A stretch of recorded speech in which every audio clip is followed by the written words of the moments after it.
আজ থেকে এই ঘাটে তো নৌকা চালান বন্ধু, অন্য লোক নৌকা চালাবে, ঠিক আছে?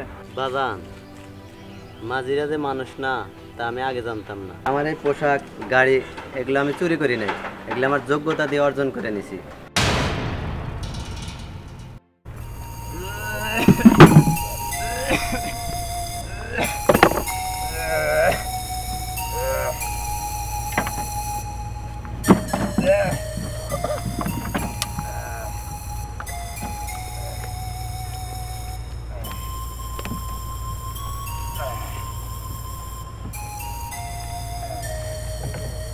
বাবারে বারবার না করলাম যে এই অসুস্থ শরীরে নৌকা চালাইতে যায়ও না, ওই যে তারপরে উনি নৌকা চালাইতে এসে। বাবা, আমি না তোমারে বারবার নিষেধ করলাম যে আজকে অসুস্থ শরীর নিয়ে নৌকা চালাতে যাইও না, তারপরেও আইছো। বাবা রে, অসুস্থ শরীর হলে কি হবো? নৌকা না চালালে কি সংসার চলবো বাবা? তোমার অত চিন্তা করা লাগবে না সংসার নিয়ে, আমি ওষুধ কিনে রাখছি, তুমি যাও ওষুধ খাও। তোমার এই অসুস্থ শরীর নিয়ে আজকে নৌকা চালান লাগবে না, নৌকা আমি চালাইতেছি, দাও। না না না না না বাবা, তুই পারবি না নৌকা চালাতে পারবি না বাবা। নৌকা চালাবার পারি না পারি সেটা আমি দেখ, মানে তুমি অত কথা না বলে তুমি যাও ওষুধ খাও, যাও। আরে বাবা বাবা, তুই নাম নাম নাম নাম। তোকে কি আমি এই যে কষ্ট হয়ে তোকে যে আমি পড়াশোনা করাইতেছি, তোকে তো বানামু ছাড়, তুই নৌকার মাঝি হবি কে বাবা? আরে বাবা, আমি কি করছি যে আমি নৌকার মাঝি হমু? তুমি অসুস্থ, তার জন্য আমি একদিন চালামু। তুই যে নৌকা চালাবি লোকজনে কইব কি বাবা? লোকজনে যা কয় সেটা আমি দেখবো, তুমি যাও, তুমি আর কথা বলো না, যাও। ওষুধ ওই যে খাটের উপর রাখা আছে, খাইও ওষুধ। ঠিক আছে ঠিক আছে।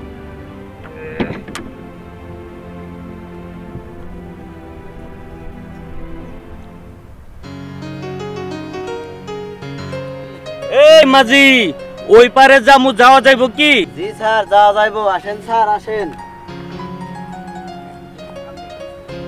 এই মাঝি, আমি ওই পারে যাব, তো ভাড়া কয় টাকা দিতে হবে তোমাকে? স্যার ভাড়া তো 10 টাকা করে নেই, তো আপনি যেহেতু একা যাবেন আপনি 20 টাকা দিন স্যার। আচ্ছা ঠিক আছে, আমার একটু তাড়া আছে, তো তো যাই হোক, তোমাকে আমি 50 টাকায় ভাড়া দেব, তো আমাকে একটু জলদি নিয়ে চলো। ঠিক আছে স্যার, আসেন বসেন, আপনি এই জায়গায় বসেন স্যার, বসেন, আমি নৌকা চালাইতেছি। তোমাকে দেখে তো মনে হয় না তুমি মাঝি। তুমি কি পড়াশোনা কিছু করো নাই? স্যার আসলে আমি তো মাঝি না, এই নৌকাটা আমার আব্বা চালায়, তো উনি আজকে অসুস্থ, আমি বাসায় পাঠিয়ে দিছি যে আজকে নৌকাটা আমি চালাইতেছি। তাছাড়া আমি পড়াশোনাও করছি, আমি মাস্টার্স কমপ্লিট করে এখন চাকরির জন্য আবেদন করতেছি আর কি। তুমি একজন মাস্টার্স পাস, একটা শিক্ষিত একটা যুবক হয়ে নৌকা চালাইতেছ, বাহ, তোমার কথা শুনে খুব ভালো লাগলো। তো ঠিক আছে, তুমি আমাকে ওই পারে নামাই দাও, তারপরে তোমাকে আমি একটা কার্ড দিয়ে যাব, ভবিষ্যতে তোমার কাজে লাগতে পারে। ঠিক আছে স্যার, তাহলে চলেন।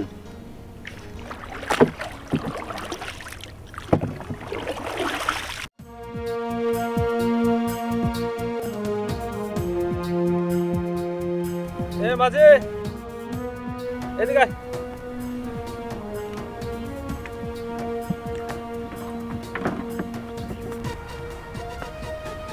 কি হয়েছে স্যার, ডাক দিতেছেন? ওই পার যাবেন, আসেন। আমরা ওই পার যাবো না, আমরা তোর এই নৌকা নিয়ে সারাদিন আড্ডা দেবো। তোকে কয় টাকা দিতে হবে তাই বল। স্যার আমি তো টাকার জন্য নৌকা চালাই না, আমরা মানুষের বিপদ দেখি। এই জায়গায় নৌকার ঘাটই একটা, নৌকাও একটা। আপনাকে যদি সারাদিন দিয়ে রাখি তাহলে অন্য যাত্রীগুলা কিভাবে যাইব স্যার? সারাদিনের জন্য আমি ভাড়া দিতে পারবো না। কি তুই সাধারণ একটা মাঝি হয়ে আমার মুখে মুখে কথা বলস? তোকে এই সারাদিনের জন্য 500, 1000, 2000, 5000, তোকে 5000 দেবো, চল। তবুও তোকে আমার সাথে ঘুরতে হবে আজকে সারাদিন। সরি স্যার, আমি তো আপনাকে আগেই বলছি আমি টাকার জন্য নৌকা চালাই না, আর আপনার 5000 টাকার জন্য আমি মানুষকে বিপদে ফেলাইতে পারবো না। তুই সাধারণ একটা মাঝি হয়ে আমার সাথে ইংরেজি মারাস, আর তুই আমার এলাকায় নৌকা চালায় আমার সাথে বেয়াদবি করস। তোর এই নৌকায় আমি চালাতে দেবো না। স্যার বেয়াদবি তো করি নাই স্যার, বেয়াদবি তো করতেছেন আপনি। আপনি তো আমাকে মানুষই মনে করতেছেন না, মাঝি বলে কি আমরা মানুষ না? চুপ বেদব, বড় ভাইয়ের সাথে মুখে মুখে তর্ক করস। বড় ভাই চাইলে তোকে এখানে ঘেরে হেলে দিতে পারে, জানোস? দেখেন স্যার, আপনারা যত কথাই বলেন আমি যেতে পারবো না স্যার। কি তুই আবার মুখে মুখে কথা বলস? তোকে দাঁত ফালাই দেবো একবারে। তুই মানুষ চেনস? আজ থেকে এই ঘাটে তো নৌকা চালান বন্ধু, অন্য লোক নৌকা চালাবে, ঠিক আছে? আর এই যে চল, আজকে আমরা এখানে আড্ডা দেবো না, রেস্টুরেন্টে আড্ডা দেবো, চল।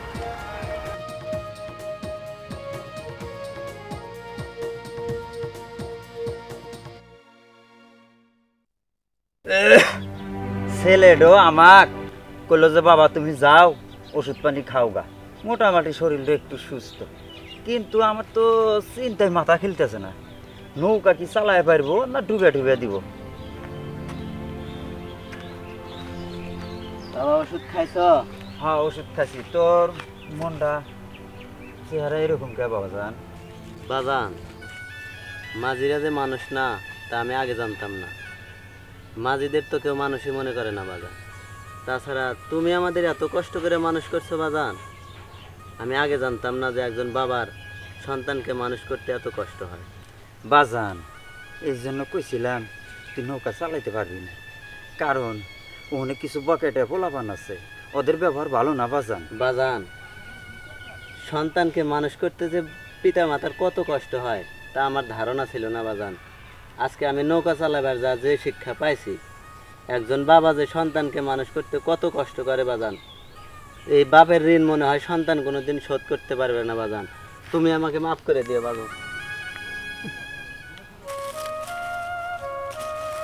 বাজান, ও বাজান, তোমার আর কাজ করা লাগবে না বাজান, আমার তো চাকরি হয়ে গেছে বাজান।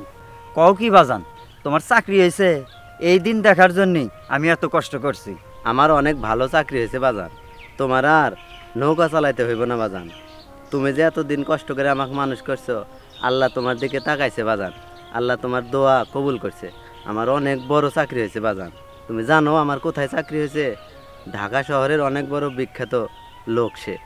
ওই যে বলছিলাম না নৌকাতে আমাকে কার্ড দিয়ে গেছিল, ওই স্যার আমাকে ফোন দিছে, ওনার কোম্পানিতে ডাইরেক্ট আমাকে জয়েন দিছে বাজান। আজ থেকে তোমার আর কষ্ট করতে হবে না বাজান। আজ যদি তোর মাও বেঁচে থাকতো অনেক খুশি হইতো। আয় বাজান।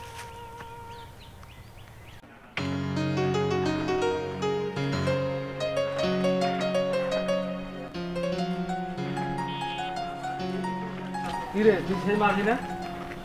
জি আমি সেই মাঝি। এই মোটর সাইকেল, এই পোশাক, এই গেট আপনি কই থেকে চুরি করছে সেগুলো? আমার এই পোশাক গাড়ি এগুলো আমি চুরি করি নাই, এগুলো আমার যোগ্যতা দিয়ে অর্জন করে নিছি। আপনি জানেন আমার কোথায় চাকরি হয়েছে? ঢাকা শহরের অনেক বড় একটা কোম্পানিতে আমার চাকরি হয়েছে, তাও ম্যানেজিং পোস্টে। কোম্পানি আমাকে যাওয়া আসা করার জন্য গাড়িটা দিয়েছে। কস কি তুই? তুই কি সত্যি করতেছস না মিথ্যে করতেছস? আমরা এত লেখাপড়া করে আমাদের চাকরি হয় না? আমি মাঝির ছেলে হতে পারি, আমরা মিথ্যা বলতে জানি না। আমি যা বলছি সবই সত্য। আর আপনি লেখাপড়া করছেন না কি করছেন তা আমি জানি না, তবে শুধু লেখাপড়া করলে যে মানুষ তা না। আপনি হয়তো ভার্সিটি থেকে লেখাপড়া করে বড় হয়েছেন, কিন্তু আপনার মধ্যে সততা বলতে কিছু নাই। আর আমরা মাঝিরা অনেক কষ্ট করে লেখাপড়া করছি, আমি অনেক সততা নিয়ে বড় হয়েছি। আপনার মতো অত অহংকার আমার ভিতরে নাই। ঠিক আছে ভাই, ক্ষমা করে দাও। আমরা উচ্চ শিক্ষায় শিক্ষিত হচ্ছি ঠিক আছে, কিন্তু মানুষ হতে পারি না। কিন্তু তুমি মাঝির ছেলে হলে কি হবে? তোমার থেকে অনেক কিছু শিখলাম বা শেখার আছে। আচ্ছা ঠিক আছে ভাই, আপনি যে আপনার ভুলটা বুঝতে পারছেন এটাই আমি অনেক সন্তুষ্ট। ওকে ভাই, আপনারা যান।